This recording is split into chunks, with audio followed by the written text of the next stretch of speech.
ప్రస్తుతం నేను ఏమూరు నియోజకవర్గంలో ఉన్నాము. ఈ ప్రాంతంలో అశోక్ బాబు గారు పోటీ చేస్తున్నారు.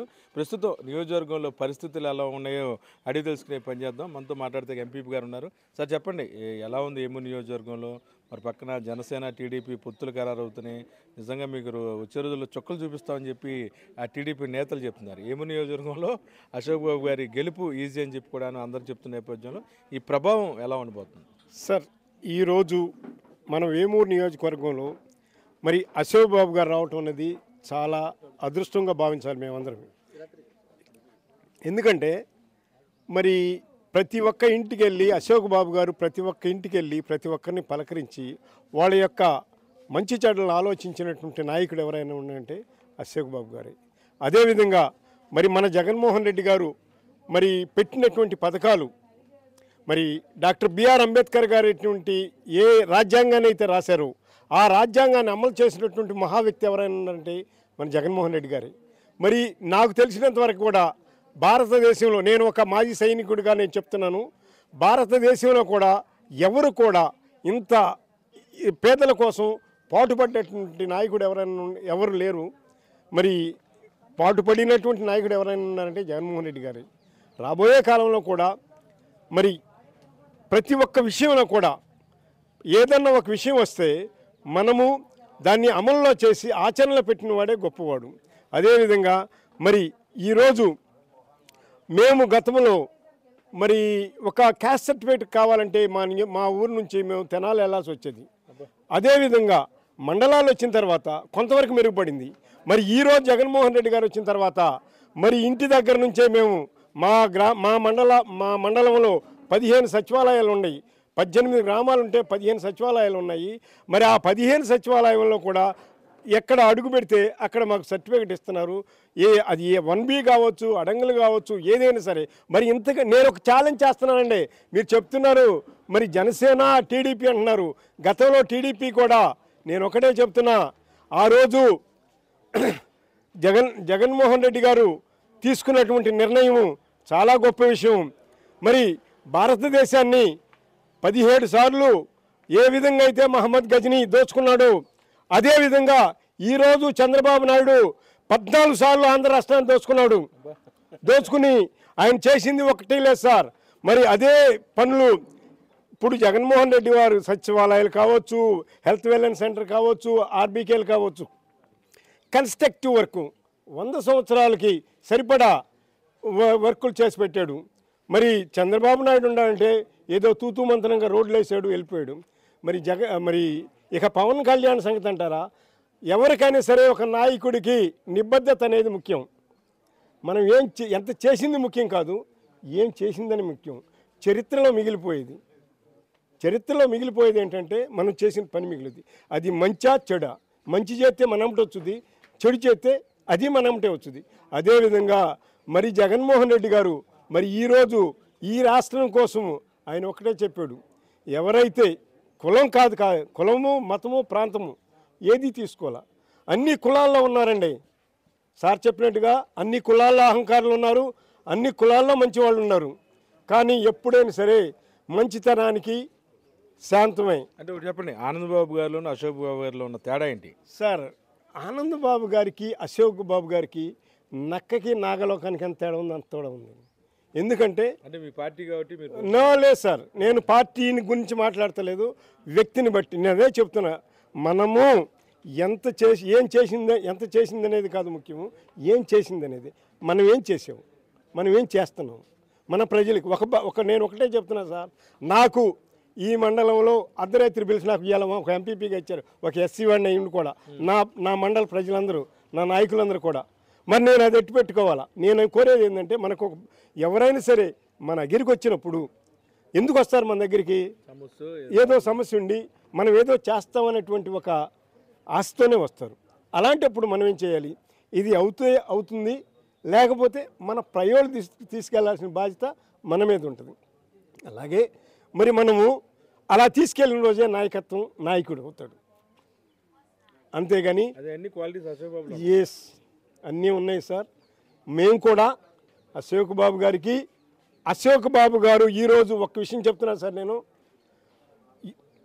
ఇక్కడి నుంచి ఎక్కడి నుంచి ఎవరు వచ్చినా సరే ఒక చిన్న ఉదాహరణ సార్, మన ఇంటికి వేరే వాళ్ళు ఒక అద్దెకి వచ్చి ఉంటారు సార్. అద్దెకి వచ్చి ఉన్న వాళ్ళని గౌరవించడం మన బాధ్యత. అదేవిధంగా మన అశోక్ బాబు గారు మన కోసం మన పని చేయడానికి వచ్చాడు. మన ఇంటికి వచ్చినటువంటి పేదవాడు, ఆ పేదవాడిని కూడా, ఎందుకంటే మన పేదవాళ్ళందరితో కలిసి ఆయన కూడా పని చేయడానికి వచ్చాడు. మరి ఆయన అందరిని కూడా గౌరవించాల్సిన బాధ్యత మా మీద ఉంది. రాబోయే కాలంలో కూడా మేమన్నీ కూడా ఏ విధంగా చేయాలో, ఎంత కష్టపడి పనిచేసి పార్టీకి నిబద్ధతతో పార్టీకి బద్దులై ఉండి మేము పనిచేస్తాం సార్. హరిగారు మీరు చెప్పండి, ఎందుకని పరిస్థితులు ఏమూరులో అశోక్ బాబు గారికి అనుకూలంగా ఉన్నాయి? రాబోయే రోజుల్లో భారీ మేరతో అశోక్ బాబు గారు గెలుస్తారని అందరూ చెప్తున్నారు. అంటే గతంలో ఇక్కడ నాగార్జున గారు పనిచేశారు, ఆనంద్ బాబు పనిచేశారు, వాళ్ళని కాదని మనం అశోక్ బాబు గారికి ఎందుకు ఓటేయాలి? కాదని ఏం లేదండి. నాగార్జున గారు 24/7 ప్రతిరోజు కూడా కార్యకర్తలకు అందుబాటులో ఉండి వాళ్ళ సమస్యలు ఏమున్నాయో ఏముందో అన్నీ వివరంగా కనుక్కొని పనిచేసి పార్టీని సెటరైట్ చేశారు. జగన్మోహన్ రెడ్డి గారి ఆలోచన విధానంతో మారాల్సి వచ్చిన సందర్భంలోనే ఆయన సంతనూతలపాడు వెళ్ళటం జరిగింది. అట్లానే అశోక్ బాబు గారిని ఇక్కడ వేమూరు నియోజకవర్గాన్ని ఎంచుకొని ఇక్కడ పంపించడం జరిగింది. ఇది పార్టీ లైన్. ఈ పార్టీ లైన్ని ఎవరు కూడా జవదాటాల్సిన అవసరం లేదు. దానివల్ల అందరూ కూడా సక్రమంగా నాయకులు కార్యకర్తలు అందరూ కూడా సంతోషంగా ఉన్నారు. అందరికీ పథకాలు అందినవి. ఏదో చిన్న చిన్న అనిజీలు ఉన్నా కూడా మిగతా కార్యకర్తలు అందరూ కూడా కలుపుకొని వెళ్తున్నారు.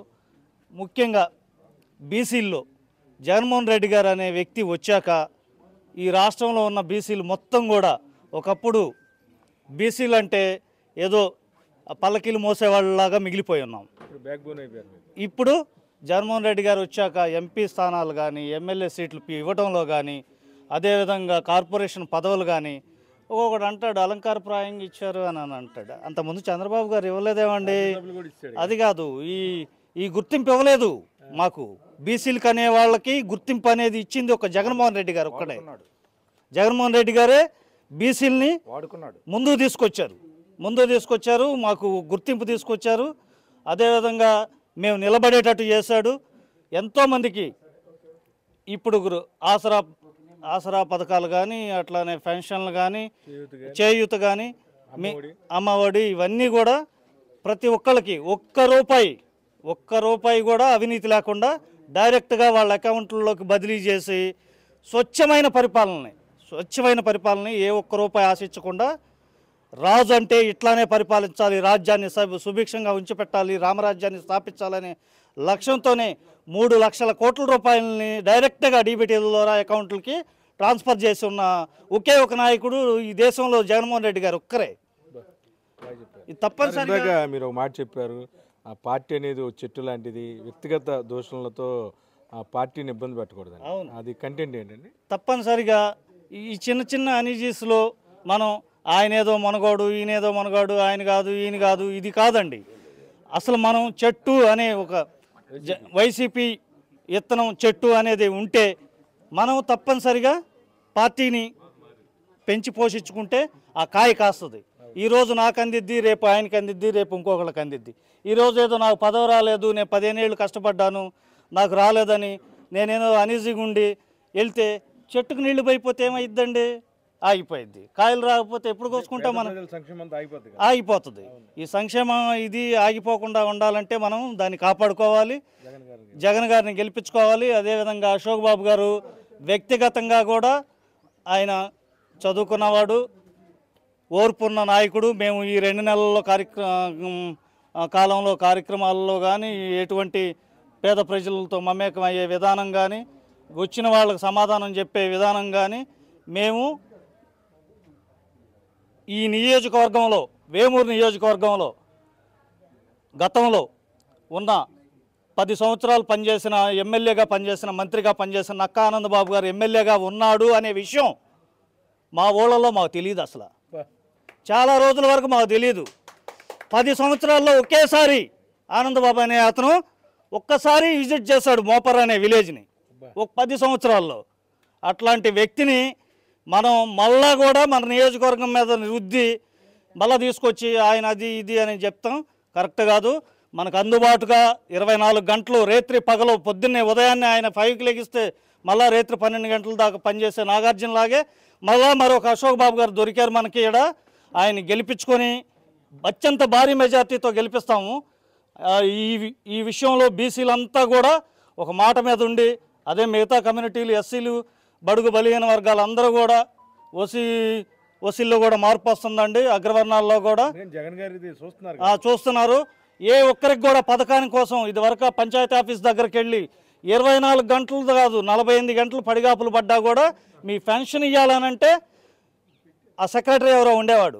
వాడు 2 రోజులకో 3 రోజులకో ఒకసారి వచ్చేవాడు. వాడిని చూసుకొని 4 పెన్షన్లు తీసుకొని వెళ్ళిపోయేవాడు. ఇవాళ సంజాయిషి సమాధానం చెప్పే పారదర్శకమైన పరిపాలన అందిస్తున్నాడు ఈయన సచివాలయాల వ్యవస్థ ద్వారా.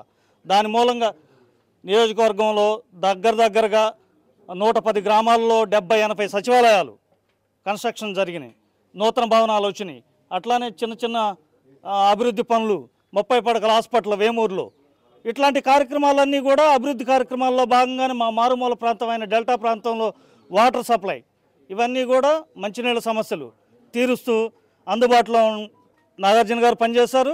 అట్లానే ముందు రాబోయే రోజుల్లో అశోక్ బాబు గారు కూడా ఇదే విధంగా పనిచేస్తారని మేమంతా అనుకుంటూ బీసీలకి అండగా నిలుస్తారని, బీసీలంతా పార్టీకి, జగన్మోహన్ రెడ్డి గారికి మనమంతా కూడా రుణపడి ఉన్నాం. ఎందుకంటే చంద్రబాబు గారు ఒక్క బీసీకి రాజ్యసభ ఇవ్వటానికి ఆయన 10 సంవత్సరాలు పట్టింది అతనికి. అదే రాజ్యసభ 4 ఎంపీ స్థానాలు ఒకే ఒక ఇత్తో ఇచ్చేశాడు జగన్మోహన్ రెడ్డి గారు. ఇట్లాంటి మోపిదేవి గారు, పిల్లి సుభాష్ చంద్రబోస్ గారు, అట్లానే బేదా మస్తాన్ రావు గారు, కృష్ణ యాదవ్ గారు, ఆర్ కృష్ణయ్య గారు, బీసీల కోసం సంక్షేమం కోసం పనిచేసే కృష్ణయ్య గారిని, వీళ్ళందరినీ తీసుకొచ్చి ముందుకి అట్టడుగు వర్గాల్లో అసలు ఈ కులం ఉందా, ఇది ఉందా, మనకి వీళ్ళు పలానా కులమా, వీళ్ళు బీసీల్లో ఉన్నారా అని తెలియని కులాలను కూడా తీసుకొచ్చి కార్పొరేషన్లు ఏర్పాటు చేసి వాళ్ళకు ఒక గుర్తింపిచ్చి వాళ్ళని ఒక స్థాయిలో నిలబెడతానికి ప్రయత్నం చేస్తున్న ముఖ్యమంత్రి మన జగన్మోహన్ రెడ్డి గారు. మరీ ముఖ్యంగా మన అశోక్ బాబు గారు గెలిస్తే ముఖ్యమంత్రి గారు గెలిచినట్టే జగన్మోహన్ రెడ్డి గారు ఉంటారు. అందుకని నియోజకవర్గంలో ఉన్న బీసీలంతా కూడా గట్టిగా కష్టపడి ఒకే తాటిపైకి వచ్చి నిలబడి నిబద్ధతతో పనిచేసి, మనకు సమయం తక్కువగా ఉన్నది, రెండు నెలల కాలం మాత్రమే ఉంది, మనకు మీడియా లేదు. ఈ ఉన్న 5-6 ఛానల్స్ వాళ్ళ పొద్దున్నే లేచింది మొదలే ఏమి దుష్ప్రచారం మొదలు పెట్టారు. రోడ్లు వేయలేదు, అవి వేయలేదు, ఇవి వేయలేదు. రోడ్లు వేయలేదా? వేసారండి, వేసే కాడ వేసారు. 1 by 1 అభివృద్ధి అంటే నువ్వు చూపించిన గ్రాఫిక్స్ కాదు, 35,000 ఎకరాల్లో నువ్వు చూపించిన గ్రాఫిక్స్ కాదు. పేద ప్రజల ఈరోజు ఆసరా కార్యక్రమం జరుగుతుంటే ఏ రోజు కూడా రాని మహిళలు 6-7 మంది వచ్చి అశోక్ బాబు గారు మీటింగ్ పెడితే వండర్ఫుల్గా ఏ ఒక్కరి ముఖంలో కూడా ఇసుక్కుంటా వెళ్ళలేదు. సంతోషంతో అన్న నాకు పథకం ఇచ్చాడు, అశోక్ అన్న మమ్మల్ని మంచిగా చూసుకొని పంపిస్తున్నాడు అనే ఒక భరోసా వచ్చింది. ఆ భరోసాని మహిళల్లో కల్పించడానికి ఆయన సాయశక్తుల ప్రయత్నం చేస్తున్నాడు. దాన్ని కంటిన్యూషన్ చేస్తామని మేమంతా నాయకులు అంతా ఏకతాటిపై ఉండి ఈ అశోక్ బాబు గెలుపులో 100కి 150%, 200% కష్టపడి పనిచేస్తామని ఈ సందర్భంగా చెప్తున్నామండి.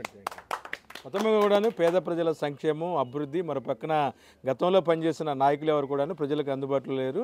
చదువుకున్న వ్యక్తి, మంచి మనసున్న వ్యక్తి అశోక్ బాబు గెలుపు ఏమూరులో ఖాయమంటున్నారు స్థానిక ప్రజలు. వీడియో జర్నలిస్ట్ భానుతో కలిసి ఐ డ్రీమ్ కోసం అబ్దుల్ అలీం, ఏమూరు.